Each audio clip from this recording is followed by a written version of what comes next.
Olá, meu nome é Alan Carvalho. Vamos falar um pouco sobre tronco encefálico, né? Bulbo, ponte, mesencéfalo. Ou seja, o cerebelo não entra. Mas antes, bora falar umas considerações importantes. Então, assim, esse vídeo é só para dar uma visão geral de alguns pontos que eu escolhi do assunto. Não tenho a menor pretensão de abarcar toda a imensidão desse tema.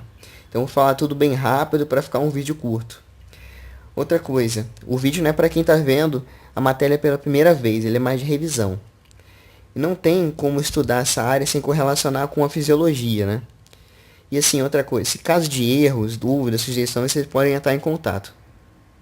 Bem, antes de entrar no tema em si, seria muito bom se você tivesse uma base boa nas vias de sensibilidade geral, como o lemnisco medial, lateral, lembrar o que são os funículos, e também lembrar um pouco da via córtico-espinal, além de ter uma visão geral dos pares de nervos cranianos, que assim, infelizmente não dá para revisar isso tudo num só vídeo. Bem, agora iniciando o estudo do tronco encefálico, a gente precisa conhecer alguns limites. Superiormente, acima do mesencéfalo, a gente tem o diencéfalo, que é o tálamo, o subtálamo, o epitálamo e hipotálamo. E inferiormente, abaixo do bulbo, vem a medula espinhal, em que as duas são divididas imaginariamente pelo forame magno do osso occipital.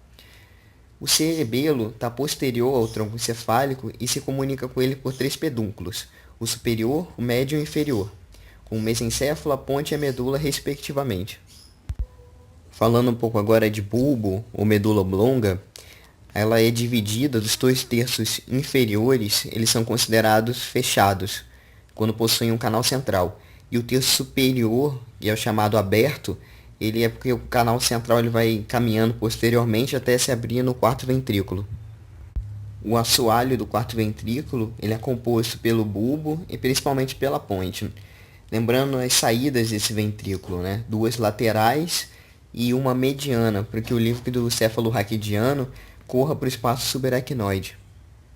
Indo para as características externas do bulbo, a gente tem na face posterior, sem o cerebelo, os fascículos grácil e cuneiforme, né, que estão terminando nos seus núcleos, que se aparecem com algumas elevações, como é o tubérculo grácil e o tubérculo cuneiforme. Nota também no sulco mediano posterior da medula se continua também no bulbo. E que também essa transição entre o bulbo e a ponte na face posterior não é tão bem delimitada. Já na parte anterior, o bulbo vai continuar tendo a fissura mediana anterior da medula e algumas elevações importantes, que são as pirâmides, mais medialmente, e as olivas, que estão mais lateralmente e estão mais ou menos na altura superior dessas pirâmides.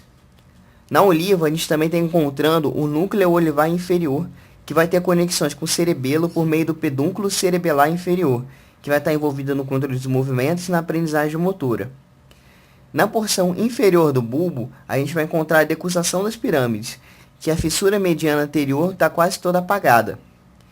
Ainda na face anterior, dá para ver que a transição entre o bulbo e a ponte é mais claramente delimitada do que a face posterior, principalmente porque na ponte existem fibras transversas, ou pontino-transversas, ou pontos cerebelares, que elas vão ser comentadas depois. Olhando agora para os cortes transversais do bulbo, a gente tem inicialmente essa figura que está mostrando o nível baixo, o nível na decussação das pirâmides. E dá para ver que nessa decussação, o sulco mediano anterior está bastante apagado. Também aparecem as fibras espinocerebelares, ou seja, uma via ascendente, né, indo da medula para o cerebelo, com informações dos fusos musculares, dos receptores neurotendíneos de Golgi, receptores táteis, que estão agindo aí na controle da postura, da coordenação dos movimentos. É uma via com dois neurônios e também sobe com dois tratos, né? Um posterior, que vai entrar no cerebelo pelo pedúnculo cerebelar inferior, ipsilateralmente, e já o anterior, que vai decussar e subir contralateralmente para entrar no cerebelo pelo pedúnculo cerebelar superior. Já nessa outra figura de corte transversal, já está no nível da decussação sensitiva do grácil e do cuneiforme. Ou seja, já estão aparecendo as fibras arqueadas internas e o lemnisco medial, que está se dirigindo para o tálamo. Além disso, outro fato que mostra nesse corte mais elevado é o não aparecimento da decussação das pirâmides, né? E note que os demais componentes já ditos estão permanecendo. Essa outra figura já está mostrando um corte que pega o núcleo ele vai inferior, ou seja, está lá em cima. Já tem vários núcleos demarcados nessa figura, né? Os vestibulares, o do nervo hipoglosso, o núcleo solitário, o motor posterior do vago, mas por questão de tempo é melhor nem comentar, né? E nessa figura dá para ver o quarto ventrículo e o pedúnculo cerebelar inferior. Voltando para as características externas, vamos ver agora a ponte. Ela é dividida na parte basilar, anterior, e no tegmento da ponte, né, que é mais posterior. O basilar está possuindo as fibras pontocerebelares, que a gente tinha dito anteriormente, né, que são originados de diversos núcleos pontinos dessa região anterior, que vão para a região contralateral do cerebelo por um maciço pedúnculo cerebelar médio. E o córtico espinal, que está descendo, ele aparece aqui como uns pequenos feixes separados, né, longitudinalmente, essas fibras transversais. Nessa figura transversal inferior da ponte, dá para ver o lemísculo medial vai se separando das fibras córtico-espinais, se deslocando também posteriormente e depois um pouco mais lateralmente. Tem uns núcleos aqui que eu vou pular, como o do abducente, né?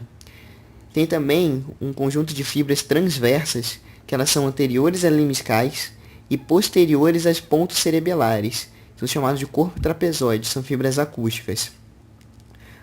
Vamos relembrar um pouquinho desse geralzão da via auditiva. Subindo mais um pouco nas figuras transversais da ponte, a parte média da ponte, dá para ver que a parte da parede do quarto ventrículo é formada pelo pedúnculo cerebelar superior. Também dá para ver o nervo trigêmeo, né, que está ligado na face anterior da ponte. Já nesse corte transversal superior da ponte, está mostrando o trato espinotalâmico, né, que vai formar o lemnisco espinhal no mesencéfalo até se dirigir para o tálamo. Bem, bora começar o estudo agora do mesencéfalo. Ele é percorrido por toda sua extensão pelo aqueduto do mesencéfalo, que vai se abrir superiormente no terceiro ventrículo. Ele é dividido na porção anterior e posterior por uma linha imaginária que passa por esse aqueduto. A parte anterior, o pedúnculo cerebral, é subdividida em tegmento e base, ou tegmento e pilar do cérebro. Essa subdivisão anterior é separada pela substância negra. Já na porção posterior, né, é chamada de teto do mesencéfalo e é constituída basicamente dos colígulos superior e inferior aos pares. O colígulo superior está se relacionando com o sistema visual no controle dos movimentos dos olhos durante a perseguição contínua, ou seja, quando o objeto em movimento é seguido, e também nos movimentos oculares sacádicos, quando a direção do olhar é alterada. E o colígulo inferior é parte do auditivo, que já foi dito, né? E nas figuras de mesencéfalo, elas costumam aparecer estruturas que não pertencem anatomicamente a ele, né? Como os corpos geniculados, corpos mabilares, a glândula pineal, né? E o corpo geniculado medial vai estar relacionado também com o auditivo, já dito, e o corpo geniculado lateral com o sistema visual. Agora nos cortes transversais do mesencéfalo, está mostrando aqui na parte da esquerda um nível mais baixo, o nível ali na junção do mesencéfalo com a ponte. E na figura da direita está mostrando o nível do colígulo inferior. Nessa figura da direita, no colígulo inferior, a parte central do tegmento está sendo dominada pelo pedúnculo cerebelar superior. Já do lado esquerdo, está mostrando ali naquela região do tegmento que existe uma decussação desse pedúnculo. Então, são essas fibras que elas são originadas no cerebelo, vão ter um sentido antero-medial no mesencéfalo, né? E também está mostrando nessas figuras, na figura da direita, o lemísculo lateral, e, né, que está próximo ali do colígulo inferior, e também está mostrando aí um núcleo troclear, né, que eu não apontei, mas está ali, e mostra, interessante, porque na anatomia externa do tronco encefálico, ele é o único nervo que está emergindo ali na porção posterior do tronco encefálico, faz uma curva anterior, imediatamente abaixo do colígulo inferior. E na figura também estão mostrando os lemísculos medial e espinal, mas eu também não apontei por conta da legenda, né, que falta de espaço. Nesse outro corte, já no nível do colígulo superior, né, a porção central do tegmento ela é dominada já pelo núcleo rubro, né, um local onde que termina algumas fibras do pedúnculo cerebral superior. está envolvida aí no controle motor, né? E algumas dessas fibras eferentes desse núcleo, né, vão decussar no tegumento anterior e vão para a medula, como conhecido já trato rubroespinal. Ainda nessa região anterior, na substância negra, né, já na outra figura também já aparecia a substância negra. E ela está envolvida com os núcleos da base. Uma outra estrutura que já tinha sido mostrado anteriormente, e que está aparecendo aí também, é o pilar do cérebro, a base, né, na parte anterior. E ela é constituída apenas de fibras eferentes corticais descendentes, que nem a córtico espinal, a córtico bulbar. Bem, vistas essas estruturas, faltou comentar bem rapidinho sobre a formação reticular, que é uma matriz complexa que está se estendendo por todo o tronco encefálico. E alguns desses núcleos eles são reconhecidos, mas outros são umas redes neurais mais dispersas, né? Um dos exemplos dessas redes neurais dispersas é o que faz parte do controle respiratório e cardiovascular, bulbares, né?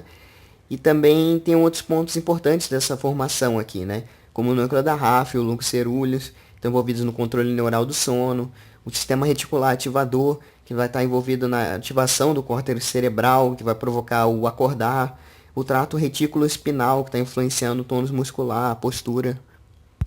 Bom, pessoal, é isso. A aula ficou meio grande, mas espero que vocês tenham gostado. Essas foram as minhas referências. Obrigado.